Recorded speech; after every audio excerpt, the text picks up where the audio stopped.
With that realization, I felt a sudden shift in the atmosphere, as if the cabin was no longer just a place, but something watching me with awareness. The air felt heavier in a way that made every movement more noticeable and harder to ignore. It no longer felt like I was alone there, but like I had become the center of attention. I stood there for a few seconds, examining every corner, searching for something unusual to confirm my suspicions, but everything looked the same. Nothing appeared different at first glance, which made the feeling even more confusing. The normality of the place only made my doubts grow stronger instead of fading away. At that point, I decided to cover the cameras, not because I understood what was happening, but to regain at least a small sense of control. It felt like the only thing I could do to push back against whatever was happening around me. Even if it didn't solve anything, I needed to feel like I was doing something. I grabbed whatever I could find, towels and clothes, and started covering the lenses one by one very carefully. I moved slowly, making sure each one was completely blocked from seeing anything. Every step felt deliberate, as if I didn't want to alert whoever might be watching. With every camera I covered, I expected relief, but the silence in the cabin felt heavier and more oppressive. Instead of comfort, a strange tension filled the space around me. It felt like I had changed something, but not in the way I expected. When I finished, I looked around at the covered lenses and realized deep down that something was wrong with this place beyond just the cameras.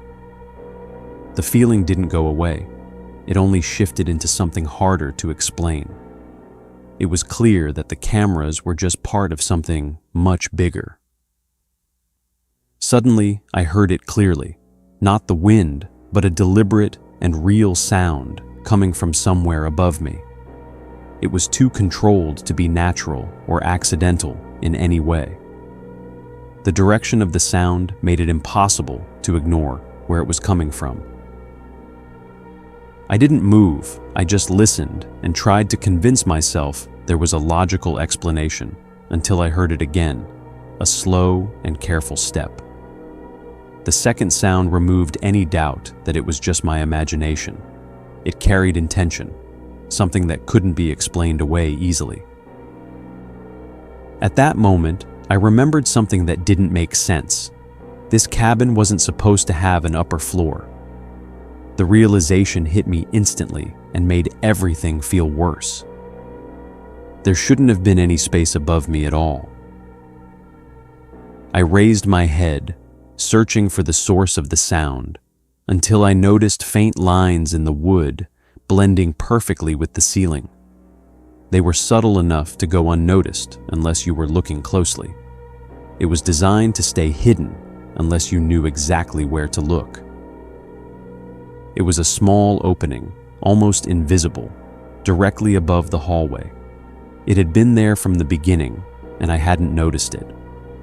The precision of it made it clear it wasn't accidental in any way. It had been part of the place the entire time without drawing attention. Another step echoed, clearer this time, removing all doubt someone was up there. There was no way to deny it anymore after hearing it that clearly. The sound carried weight and presence that couldn't be ignored. My instinct told me to run, but my body felt frozen, as if waiting for something or trying to process the nightmare. Every part of me wanted to move, yet I couldn't force myself to react. It felt like I was stuck between fear and disbelief. I found myself slowly walking toward the hallway, my eyes fixed on that opening, afraid something might come down if I looked away. Each step felt heavier than the last as I moved closer. I couldn't risk losing sight of it, even for a second. I stopped directly beneath it, and the silence returned again. No movement, no sound, nothing. The stillness felt unnatural, like everything had suddenly paused. It was as if whatever was above me was waiting. Suddenly, I heard a soft scraping sound, like something shifting its weight on the wood, followed by slow breathing. The sound was faint, but clear enough to recognize what it was. It made the situation feel far more real than before. At that moment, I realized something worse. Whoever was above knew exactly where I was standing. The breathing aligned perfectly with my position below. It felt like I was being tracked without needing to be seen. I stepped back instinctively, my heart pounding violently, every part of me screaming that I needed to leave immediately. Fear took over completely, leaving no room for hesitation. There was no reason to stay any longer after that realization. I heard a light thud, like something being placed gently on the floor above, followed by movement moving away from the opening. The sound suggested whoever was there had stepped back intentionally. It was as if they had finished watching me for now. That was enough to break my hesitation. I grabbed my keys and rushed toward the door without looking back. I didn't want to risk seeing anything behind me at that point. Getting out became the only thing that mattered. When I stepped outside, the cold air hit me, and for the first time, I felt like I could breathe. But that didn't last long. The relief was immediate, but quickly replaced by something else. It felt like the situation wasn't over yet. Because when I turned to look at the cabin, I saw something that froze me in place, something I hadn't seen before. My body reacted before my mind could understand what I was seeing. It felt completely out of place with everything I had noticed earlier. One of the windows on the upper part of the cabin, which I thought didn't exist, had a faint light coming from it. The light was subtle, but clearly visible in the darkness around it. It confirmed that there was a space above, even if it wasn't supposed to be there. As I tried to process what I was seeing, the light moved slightly, as if something passed in front of it. The movement was slow and deliberate, not random at all.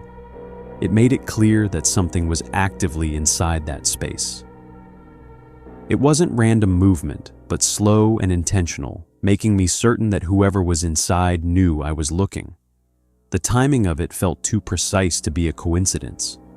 It was like a response to my presence outside. I didn't wait any longer. I got into my car, started the engine, and drove away without daring to look in the mirror. I didn't want to risk seeing anything following me. Leaving that place became my only priority. The drive down the mountain felt shorter than before. All I could think about was the horror of what I had experienced. My mind kept replaying every detail over and over again. Nothing about it felt explainable anymore. Later that night, after reaching a safe place, I opened the app to search for the cabin, not knowing what I expected. Part of me hoped to find something that made sense of everything. Another part of me was afraid of what I might discover. But the listing had completely disappeared, and even my booking history was empty, as if the experience had never happened. There was no trace of the place anywhere in the app. It was like it had been erased completely. I tried to convince myself it was a technical error until I opened my gallery to find a photo I never took of me standing in the hallway directly under that opening.